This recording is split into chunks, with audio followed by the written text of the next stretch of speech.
Y ya estamos en una nueva edición de Lo que hay tras cada noticia, el programa de Radio Nuevo Mundo. En esta ocasión conversamos con el periodista, analista y dirigente político del Partido Comunista, Juan Andrés Lagos.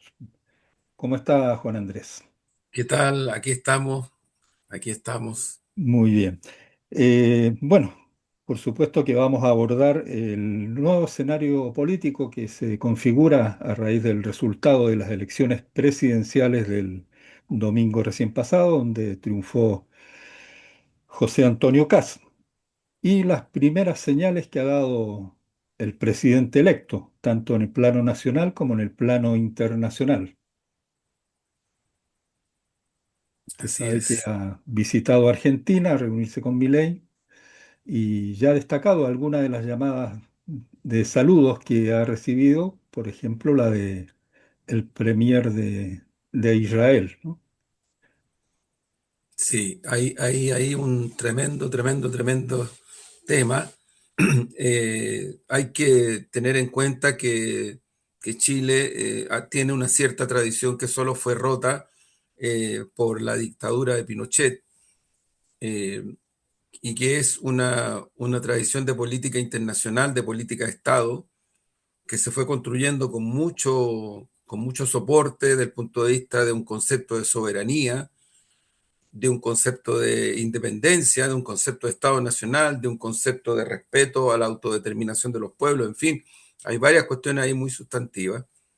Y sobre esa base, creo yo que se ha ido desarrollando, insisto, una política de Estado, de relaciones exteriores, solo rota violentamente por la dictadura de Pinochet. Digo esto porque efectivamente llama la atención lo que ha hecho el presidente electo como primeras acciones. Además, ha privilegiado incluso un viaje a Argentina a reunirse con Milei, que son personas que tienen una ideología muy común, muy férrea, muy sólida, pero estamos hablando de un presidente electo y de un presidente de la República de Argentina.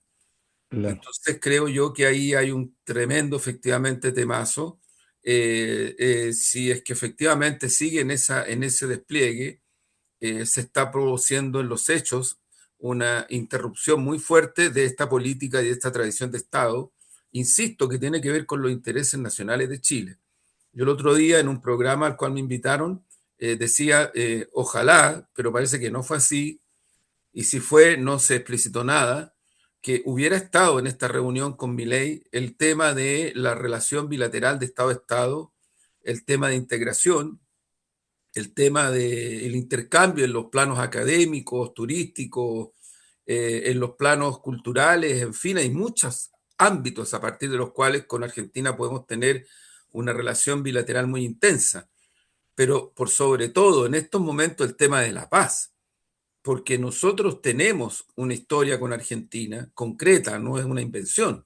Hemos tenido tensiones limítrofes muy fuertes, hemos tenido diferendos que nos han puesto al borde de la guerra. Bajo las dictaduras hubo una situación que Con estuvimos al borde de la guerra, hubo una mediación del Papa que logró impedir que aquello ocurriera.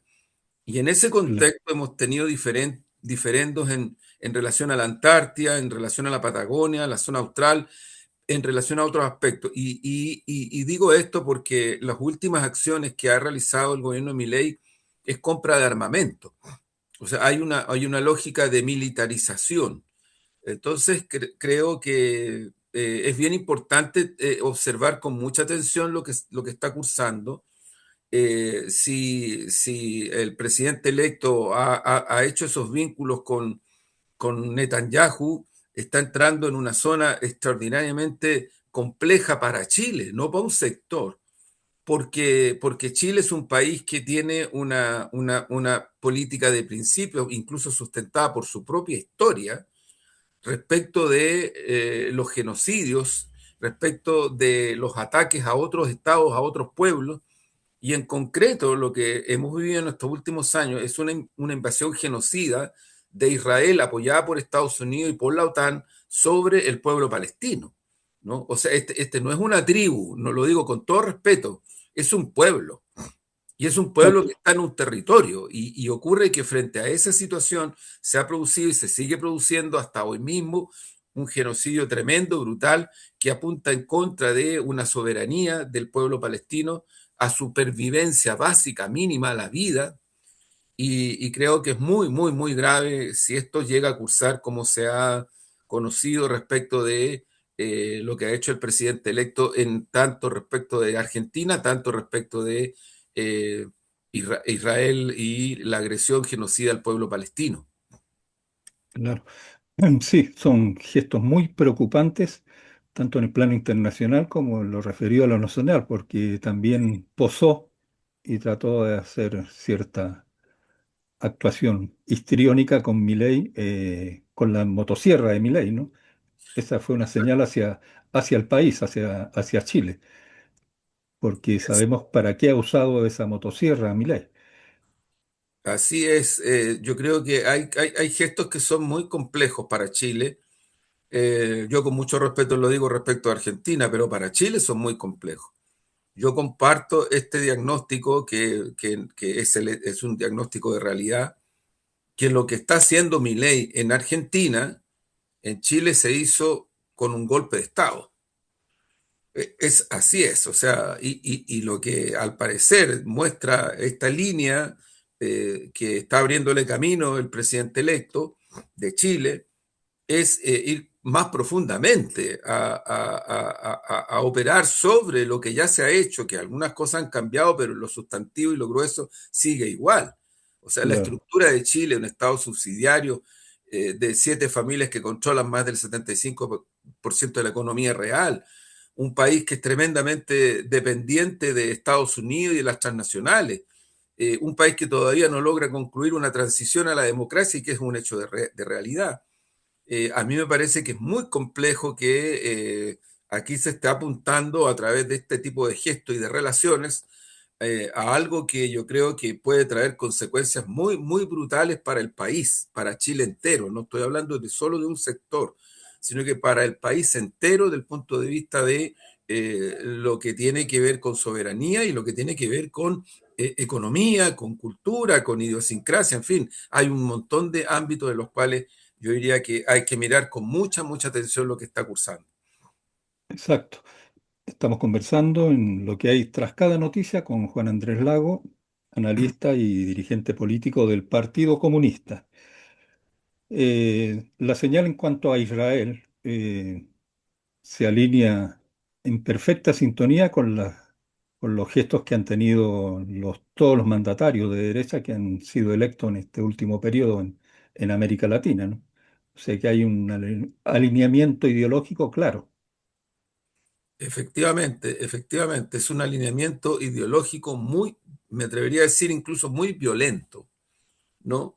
Es una suerte de recomposición de un cuadro a partir del cual también Israel tiene un protagonismo muy activo en nuestra zona, especialmente lo que tiene que ver con venta de tecnologías de guerra, ¿no? Venta de tecnologías que tienen que ver con el espionaje, cuestiones que tienen que ver con proyectos estratégicos en los cuales Israel está involucrado respecto de la Patagonia y la Antártida.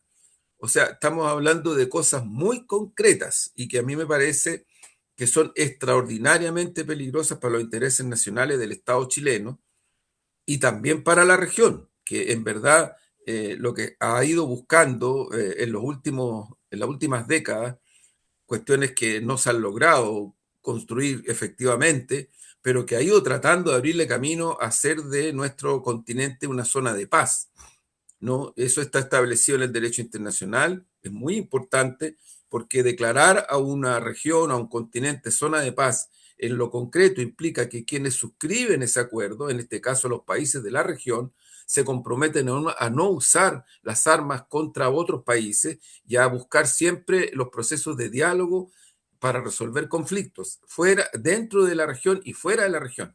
Bueno, lo que estamos viendo, estimado colega, es que Estados Unidos ya pasó por arriba de todo eso, pero sin ningún problema. O sea, estamos hablando de una política guerrerista, militar, salvaje, que tiene como expresión más concreta hoy día lo que está pasando con Venezuela, pero también con Exacto. Nicaragua, también con Cuba. Y esto que tú mencionas respecto de lo que está cursando en el Cono Sur es parte de un mismo plan. Yo creo que esto también es algo que va en la dirección de pasar por arriba de la región como zona de paz, tratar de neutralizar el intercambio y la presencia en el contexto del derecho internacional y los intereses nacionales de los países de la región, del intercambio que nosotros tenemos hace mucho tiempo ya con China, porque esto no es nuevo, y yo diría el campo en disputa que tanto Gran Bretaña como Estados Unidos y como algunos países de la OTAN tienen respecto de controlar la Antártida y sus recursos energéticos y naturales. Entonces, claro, estamos viendo ahí una situación que hay que, yo insisto en este punto, observarla con mucha atención.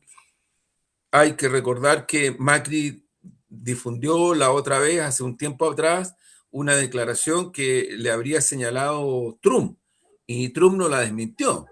Y es que le dijo, bueno, si ustedes los argentinos quieren controlar los dos océanos, invadan Chile.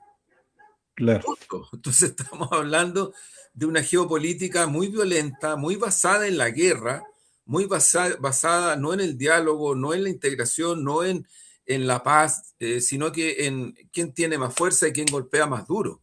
Y eso yo claro. lo creo que es muy, muy, muy peligroso para los pueblos de nuestra región, para Chile, para los pueblos, para el pueblo argentino, para los pueblos de toda la región. Y no es tan nuevo lo que está haciendo Estados Unidos, porque recordemos que después de la caída de los socialismos reales, ya Estados Unidos intentó pasar por sobre los estados nacionales en nuestra región. Este es un Exacto, nuevo intento. claro. Sí, indudablemente que se va configurando un escenario internacional, especialmente para la región, muy, muy preocupante. Con el Sí, resultado de las elecciones del domingo, ya el triángulo del litio, el famoso triángulo del litio, ya parece que se inclina hacia el norte.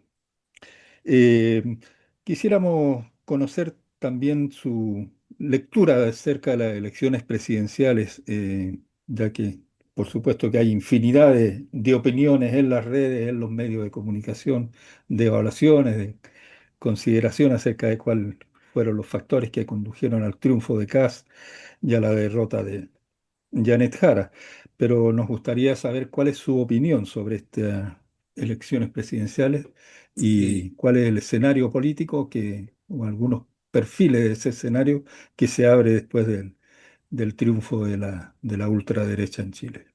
Sí, yo creo que, bueno, nosotros como Partido Comunista vamos a realizar este sábado y domingo un pleno, una reunión del pleno del Comité Central. Obviamente que el tema es este. No creo que sea como propósito concluir allí el debate, el intercambio y el proceso. Lo que queremos es generar con cierta intensidad y con cierta urgencia un proceso reflexivo del conjunto del partido, ¿no? Y de la juventud. Esto es muy necesario. Yo creo que es muy necesario. Ahora, hay ciertas cosas de diagnóstico que yo creo que son importantes de considerar en este contexto. Eh, la primera es que yo creo que aquí estamos frente a un resultado electoral que ya se venía abriendo camino, a lo menos desde el primer plebiscito constitucional, cuando triunfa el rechazo sobre el apruebo, ¿no? Que además es el primer plebiscito, el primer evento electoral grueso donde se expresa la ciudadanía con el voto obligatorio. Por lo tanto, se incorporaron al universo electoral por voto obligatorio más de 5 o 6 millones de personas. También hay que tomar en cuenta que esta ciudadanía, los 5 o 6 millones que se incorporan al universo electoral, que votaron como votaron en el primer plebiscito rechazando el proyecto constitucional, también rechazaron en el segundo plebiscito constitucional el proyecto que provenía principalmente de la derecha y de republicanos. Y fue casi con la misma proporción de votos, con voto obligatorio. Claro, Entonces, hay dos eventos de punto de vista plebiscitario constitucional en donde el universo de votantes con voto obligatorio se pronunció en una dirección en el primero y en otra dirección totalmente contrapuesta en el segundo. Luego vienen las elecciones municipales y ahí sí que hay un dato importante de considerar, porque ahí sí se reflejó el crecimiento de la votación de republicanos el crecimiento de la votación de libertario, en fin, todo ese sector, un cierto estancamiento de la UDI, de Renovación Nacional, Evópolis, que caía, y por este otro lado también se empezaron a reflejar ciertos decaimientos, especialmente en los partidos de la exconcertación o del llamado centro político, ¿no? Así llegamos a estas elecciones parlamentarias y presidencial. Y en las parlamentarias lo que se refleja es un aumento y un incremento sustantivo de republicanos, de libertarios, en fin, de todo este mundo, un estancamiento de la votación y la representación delegada en el Parlamento a Renovación Nacional y a la UDI, y hay partidos como Evópolis que por la votación que sacan quedan ilegales, ¿no? Ahí hay un cuadro que se configuró. Y por este lado, yo diría que tiende a desaparecer todo este mundo que aspiraba a construirse desde el centro, pero en alianza con esta derecha, estamos hablando de amarillo, estamos hablando de todo ese mundo, que proviene principalmente de la concertación, que proviene del Partido Radical, algunos PPD, en fin, esto ya venía de algún tiempo atrás, hay que tener presente que bajo el gobierno de Piñera, ya se produjeron fenómenos de esta dimensión, es decir, Fernando Flores, ex ministro de Salvador Allende, luego de los 90 en adelante, personaje conspicuo del PPD y de ese mundo, respaldó y protagonizó trabajo gubernamental en el primer gobierno de Piñera especialmente, después volvió a Estados Unidos, donde me tengo entendido que reside. Pero Jaime Sí, Rabinet, que es un destacado, fue un destacado histórico dirigente de la democracia cristiana, fue ministro de Defensa en el gobierno de Piñera. Y Adolfo Saldívar, que ha muerto, expresidente de la democracia cristiana, fue embajador en Argentina de Chile bajo el gobierno de Piñera, nombrado por Piñera. Entonces, este es un fenómeno que yo diría que no es tan nuevo en la política chilena, pero que se ha expresado de esta manera y que en esta elección parlamentaria en particular lo que produjo fue casi, se desdibujó casi totalmente este mundo, claro. casi totalmente este mundo. Y por este otro lado, ¿no? Yo diría que el Partido Comunista logra una votación significativa que lo mantiene en la línea que tenía en la anterior elección parlamentaria, más o menos. El Partido Socialista también logra una representación parlamentaria significativa. El Frente Amplio cae un tanto, pero como decimos en buen chileno, mantiene la estantería, porque alguien pensaba que podía ser más fuerte, una cierta desplome. No, mantiene la estantería. Y la democracia cristiana, como me lo decía el otro día el diputado Edo en un programa que estuvimos juntos, lo dijo ¿cómo decir? Muy coherentemente. O sea, dijo, mira, si la democracia cristiana logró sobrevivir y tener representación parlamentaria, es porque fue y armó un pacto electoral con socialismo democrático, comunista, Frente Amplio. Pues si no, hubiéramos quedado en el suelo. Entonces, yo diría que eso es lo que pasa en la parlamentaria.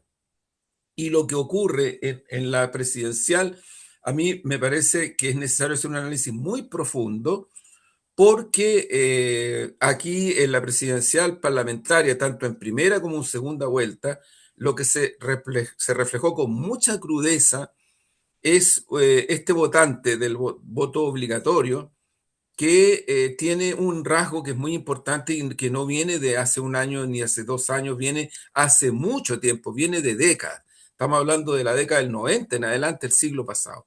Y es su volatilidad. Es decir, en concreto, personas que por distintas razones que uno no puede despreciar, no puede cuestionar, pueden votar por Piñera y por Beatriz Sánchez y eventualmente por Guillermo como lo hicieron antes, o en la anterior elección presidencial votaron en primera vuelta por Parisi y en un 62% de la votación de Parisi se volcó a Gabriel Boric. Y ahora, en esta elección, un porcentaje muy importante del voto de Parisi en segunda vuelta se va a Kass y no a Janet Jara. Es un votante en ese sentido volátil, que reacciona, y ese es un dato de realidad, no es un diagnóstico, no es una opinión, reacciona frente a temas de pervivencia y de urgencia que lo está viviendo hace mucho tiempo también. Concreto, salud, pensiones, salarios, las mujeres especialmente con los temas que tienen que ver con resguardo, papitos corazón, abusos, Claro. malos salarios en relación a los hombres. crimen organizado, que duda cabe. O sea, es cierto que los medios hegemónicos espectacularizan, pero también es cierto de que aquí hay situaciones gravísimas del punto de vista del crimen organizado, del punto de vista del narcotráfico, los temas de corrupción, los temas de abuso desde la Administración de Justicia. En fin, hay una situación que es muy importante caracterizar porque estamos hablando de millones y millones y millones de personas que van a seguir decidiendo las elecciones que vienen hacia el futuro. Porque yo no creo que claro. esto en 4 años cambie, al contrario, eventualmente se puede hasta profundizar. Y quiero decir que con esto es cierto que fue electo con una votación histórica un gobierno de derecha con la persona que es presidente electo, pero también es cierto que este votante, que esta ciudadanía está, como decimos en buen chileno, a la guaite si realmente se le van a empezar a resolver los grandes problemas socioeconómicos y de otro tipo de seguridad ciudadana que tiene y por los cuales votó por Kass. Y va a estar ahí, es un tema de latencia y que se puede manifestar de distintas maneras. Y por otro lado, porque tampoco esta ciudadanía es una ciudadanía que va a reaccionar necesariamente frente a temas como que Venezuela, que Janet Jara comunista, no va por ahí. La votación que saca Janet Jara es muy importante, no es menor, es una votación muy Mm. significativa. Y la campaña de Kass y la campaña de la derecha se percató de que acusando tanto a Janet Jara de comunista no iban a ganar votos. Entonces lo que hicieron fue volcarse hacia otro punto. ¿Y cuál fue ese punto? Janet Jara es el continuismo del actual gobierno. Y ahí les anduvo resultando. ¿Por qué? Porque Claro. este universo de ciudadanía, ya en el primer plebiscito que mencionábamos respecto al plebiscito constitucional, ya en ese momento expresó su distancia, incluso su rechazo al gobierno de Gabriel Boric. ¿Por qué? Por los temas que tenían que ver con los retiros, por temas que tenían que ver con las medidas iniciales, los 100 primeros días que sintieron que no se tomaban, que quedaban, porque mucha de esa gente votó por Boric en segunda vuelta. Claro. Entonces, por eso digo que hay que tener mucha atención, porque esta ciudadanía, estos votantes, yo diría, también podrían haberse inclinado por una candidata como Janet Jara por los rasgos y por lo que proponía. Pero claro, en los temas gruesos, en los temas de pervivencia, en esto de asociar a Janet Jara con ser continuidad de un gobierno que esta ciudadanía lo rechaza, obviamente que favoreció a Kass, obviamente que lo favoreció. Y creo que Claro. son temas que es necesario con mucha frialdad, pero con mucha objetividad analizar para poder tener un diagnóstico de realidad. Nosotros creemos que es muy importante hacer este análisis con mucha intensidad para poder salir rápido con una serie de asuntos que permitan enfrentar este gobierno que no hay duda y que tiene un proyecto muy profundo de acentuar el neoliberalismo y el capitalismo salvaje en Chile. En eso es cosa de que el propio Kass lo ha dicho reiteradamente, ¿no? Sí, sí. En forma muy fuerte, incluso hasta violenta en algunos momentos, con una oralidad muy violenta. Entonces, hay que necesario, y el otro punto que también es importante es considerar la reactivación en un concepto de unidad de la ciudadanía en el terreno social y en el terreno político. Pero yo insisto, en el terreno social y en el terreno político, porque ocurre que solo concentrarse en un ámbito específico que tiene que ver con lo político no va a dar el ancho. O sea, en esta elección, eh, todos los partidos, desde la democracia cristiana, pasando por el socialismo democrático, pasando por los partidos liberal y todos los otros, pasando por el Frente Amplio, obviamente el Partido Comunista que se la jugó entera, pero también por fuerzas políticas que respaldaron a Yanez Jara en primera y segunda vuelta, que no son parte de la izquierda que ha apoyado el gobierno de Gabriel Boric, que también trabajaron por Janet Jara. O sea, aquí se produjo una confluencia muy grande y aún así esa confluencia no logró eh, un triunfo frente a Kass. Entonces, Claro. para mí es muy importante ese antecedente también. Sí, sí. Conversamos con Juan Andrés Lago, analista, dirigente político del Partido Comunista. Y ¿Cuál es el papel que tiene que jugar la oposición entonces desde el 11 de marzo en adelante? Yo lo que creo que tiene que jugar un gran papel. O sea, aquí, en primer lugar, es una articulación no para mirarse al espejo, sino que es una articulación de oposición para poder fiscalizar y resguardar los intereses ciudadanos de una manera muy profunda y muy transversal. Yo creo que eso es lo que ha caracterizado siempre a la izquierda y a los sectores progresistas y a los sectores que buscan la transformación. Por ejemplo, en concreto, si se siguen dando pasos en la dirección de poco menos que protagonizar, ¿no?, en la política internacional elementos guerreristas, elementos de tensión con otros países, nosotros vamos a tener que salir fuertes y nos vamos a tener que saber cruzar fuerte con esos intentos, porque son contrarios a la paz, contrarios a la vida, son contrarios a los intereses nacionales del Estado chileno. Son cuestiones muy de fondo. Si en el terreno nacional, ¿no?, se sigue insistiendo en esto de que se va a recortar el Estado, hay varios economistas, incluso de derecha, que dicen si el problema que tiene Chile no es que se recorte el Estado, si el Estado ya es corto, no sé qué más le van a recortar.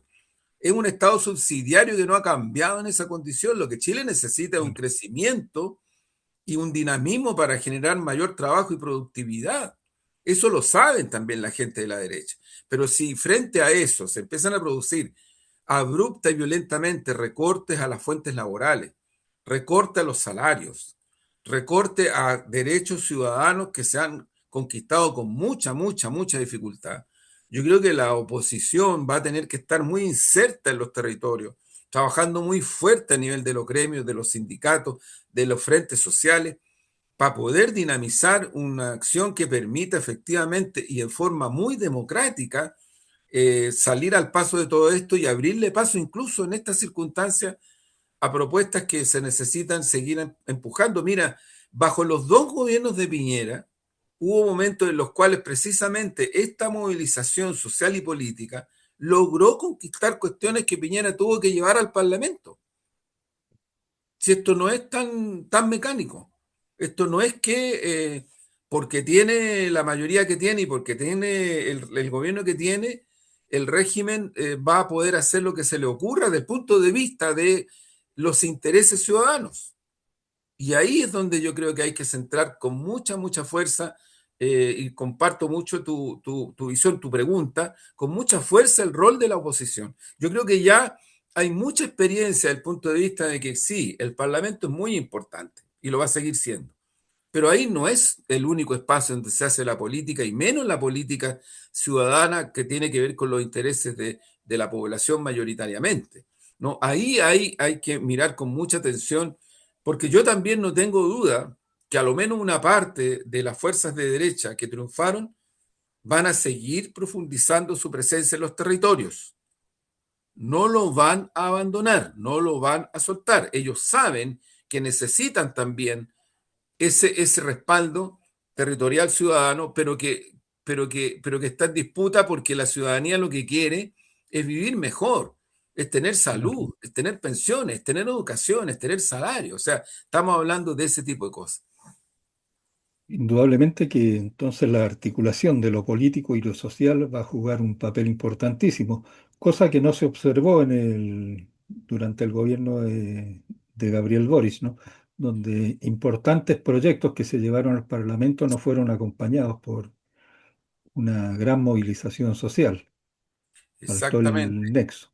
Y eso exactamente, debilitó incluso la claro. capacidad de negociación dentro del Parlamento. Exactamente, la debilitó. Incluso yo diría que, para mí lo he dicho otras veces, ¿no? En el contexto de la lealtad férrea al gobierno, ¿no? Porque eso nadie puede poner en duda. Si estamos hablando de una evaluación y estamos hablando de crítica propositiva, que tampoco nadie puede poner. Mira, nosotros, yo puedo decirlo así porque lo he dicho otras veces, pero lo puedo decir con mucha tranquilidad. El propio presidente Boris, en una reunión con la Comisión Política hace un tiempo atrás, él nos dijo en La Moneda, en una reunión con La Moneda, con la Comisión Política del partido: a mí me parece que es importante que el Partido Comunista sea crítico, y yo entiendo su lealtad también desde la mirada crítica y propositiva. Tal cual.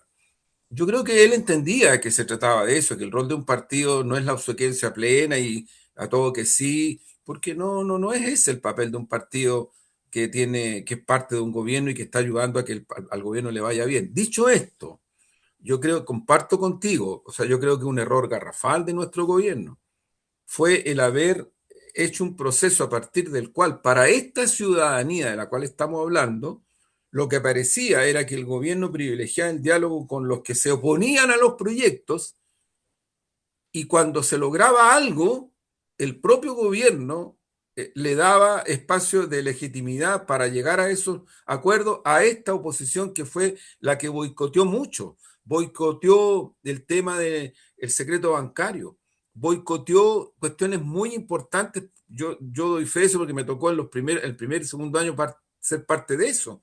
Boicoteó mucho los temas que tenían que ver con presupuestos para gestión respecto de policías con la chiva de que los indultos, que aquí y acá.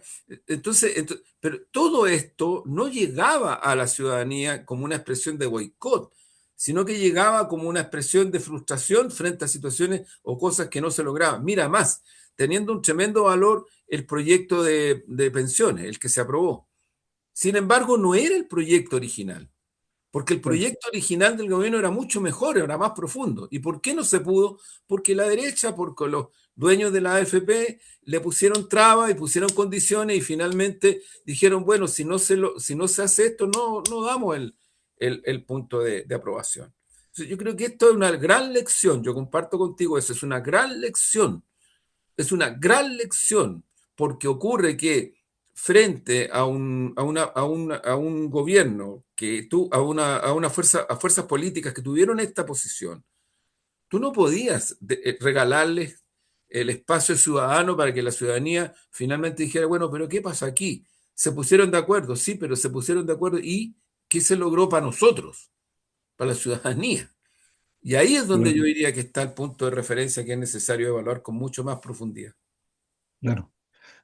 Sí, sí, yo lo pensaba esto en relación a lo que pasó en Argentina el día de ayer y de hoy con la discusión del proyecto de presupuesto presentado al Sí, gobierno que contenía dos puntos bien preocupantes, que era el tema de la financiación para las universidades públicas y el tema de la financiación para la Agencia de la Discapacidad, que finalmente después de una larga discusión y de mucha movilización social, que culminó hoy con una gran marcha de la CGT y otras centrales sindicales, se logró sacar del proyecto del presupuesto esas dos cláusulas.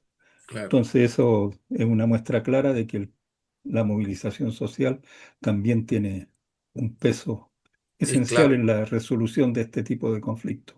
Es clave y es una expresión democrática de un Estado de Derecho, no es una expresión de otro tipo. O sea, que no nos sigan contando el cuento que aquí todo es octubrismo, todo es no sé qué cosa. O sea, por la madre, yo creo que en este momento en Europa hay grandes movilizaciones de tractores y todo eso, agricultores de varios países, ¿no? Que están exigiendo concretamente cuestiones bien concretas que yo creo que tienen que ver con la agricultura de Europa y tienen que ver con el acuerdo que la Unión Europea estaría eventualmente firmando con el Mercosur. Claro, Entonces, ellos están defendiendo su agricultura, los tractoristas, los productores agrícolas de distintos países, y tienen copadas y cortadas las carreteras, y están en Bruselas, y están en París, en fin, o sea, y no he escuchado a ningún, en Italia lo mismo, no he escuchado a ningún presidente europeo acusar de antidemocrático a esas personas que se están movilizando con tractores. No lo he escuchado a ni uno. Entonces, también hay que tener en cuenta ese factor, porque no se puede aceptar con tanta simpleza de que cualquier tipo de movilización va a ser, va a tener el rasgo de antidemocracia, ya es como mucho, y creo que ahí hay que tener también atención. claro. Que esa es una manipulación política, ideológica, que Sí, se ejerce especialmente a través de los medios, de las redes, de demonización de toda forma así es, de organización popular. así es. Eh, Conversamos con Juan Andrés Lago, periodista y analista político, dirigente del Partido Comunista en lo que hay tras cada noticia. Bueno, este fin de semana se reúne el pleno del Comité Central del Partido Comunista. Eh, pero de todos modos nos gustaría saber cuál es tu opinión sobre los principales desafíos que tiene el Partido Comunista para esta etapa nueva que se abre Sí, desde el 11 de marzo, ¿no? Especialmente para que sus militantes, todos aquellos que pusieron tanto esfuerzo y tantas horas de militancia en esta campaña electoral, vayan teniendo alguna noción. sí, mira, yo creo que primero a un saludo de verdad a la militancia, a las amigas y amigos del partido, porque se sacaron la mugre en la elección parlamentaria y también en la presidencial. Y eso tiene que dar tranquilidad, porque es un hecho de realidad. Se podrían haber hecho mejor las cosas sin duda, hay evaluaciones que hacer, pero que se trabajó y se trabajó duro, sí es un hecho de realidad y eso es muy importante. Los desafíos que vienen. Yo creo que tenemos poco tiempo particular, un partido que con mucha intensidad y con mucha fuerza tiene que abrirse camino hacia los territorios, especialmente hacia los territorios donde no está o está muy poco. Ese es un desafío político de fondo, un desafío que tiene que ver, como decimos nosotros, con la interacción con las masas, ir a escuchar a la ciudadanía con humildad, ir a escucharla con humildad, ir a conversar con la ciudadanía, no con los que están de acuerdo con nosotros, sino que con los que no están de acuerdo y con los que tienen una distancia, porque son millones. Chile es una sociedad muy despolitizada, por lo tanto no es tan fácil, o sea, uno se va a encontrar con mucha gente que lo primero que le va a decir, ah, los comunistas, ah, y hay que saber enfrentar de buena manera, con sencillez, una interacción, un trabajo territorial, una defensa. Nosotros tenemos experiencia de eso también, no es que vamos a partir de cero. Si lo que ocurre es que necesitamos hacer ese ejercicio con rapidez, con intensidad, en muchos lugares en donde no tenemos mucha presencia y donde podemos tenerla, si nos disponemos con mucha fuerza a aquello. Yo creo que la elección parlamentaria y también la presidencial nos deja un mapa que hoy día se está construyendo y que nos permite con la mayor eficacia ir a los territorios, ir a las masas, ir a la ciudadanía. Ese es un tema clave para el momento que se nos viene encima. Un segundo tema, yo diría que es articular el trabajo de agitación y propaganda y de comunicaciones a otro nivel. Lo que queda demostrado en todos estos procesos, incluidos los electorales, es que en Chile pesa demasiado esta fuerza hegemónica oligopólica que está bajo el control de los grandes grupos económicos y de la derecha.